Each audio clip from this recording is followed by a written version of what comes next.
Hello and welcome to Book Summarist. Imagine walking into a room full of strangers. You scan the faces around you, feeling the weight of unfamiliarity. Some people seem effortlessly at ease, surrounded by laughter and engaged in lively conversations. Others stand awkwardly on the sidelines, unsure of how to break into the social flow. What makes the difference? Why do some people naturally attract others while others struggle to connect? This question isn't just about social situations. It's the foundation of success in business, relationships, and life itself. Dale Carnegie spent his life answering this question. His book, How to Win Friends and Influence People, is not just a guide to social charm. It's a manual for understanding human nature at its core. And the first truth he uncovered is this: people don't act based on logic. They act based on emotions. They want to feel important, respected, and valued. If you can make someone feel genuinely seen and heard, you can influence them, not through manipulation, but through a deep and sincere connection. Now, the most common mistake people make is assuming that influencing others means telling them what to do. But Carnegie flips this on its head. The first principle of his philosophy is simple yet profound. Never criticize, condemn, or complain. Why? Because the moment you criticize someone, their walls go up. No matter how right you are, people don't want to be told they're wrong. It bruises their ego, triggers their defenses, and makes them less likely to change. Instead, if you want someone to improve, show them the potential they already have. Take Charles Schwab, for example, a businessman who rose to lead a steel empire. He didn't do it by being the most knowledgeable engineer. He did it by understanding people. Instead of scolding workers for mistakes, he encouraged them for their efforts. When he saw a group of men slacking off, instead of berating them, he simply wrote 6 in chalk on the ground, indicating how many loads of steel the previous shift had moved. When the next shift arrived, they saw the number, felt the silent challenge, and pushed themselves to move even more.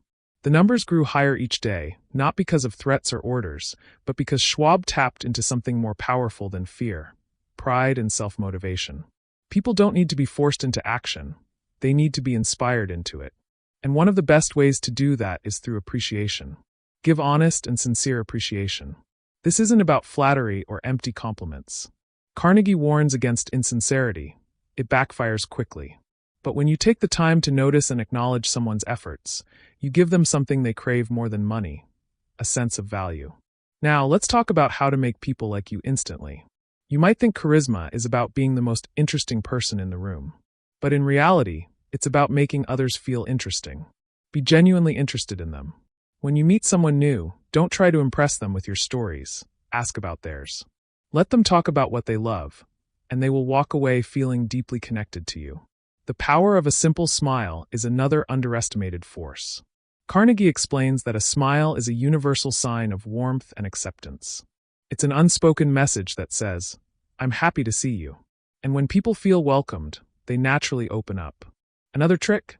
Use their name. A person's name is, to them, the sweetest sound in any language. When you remember and use it, you show that they matter to you.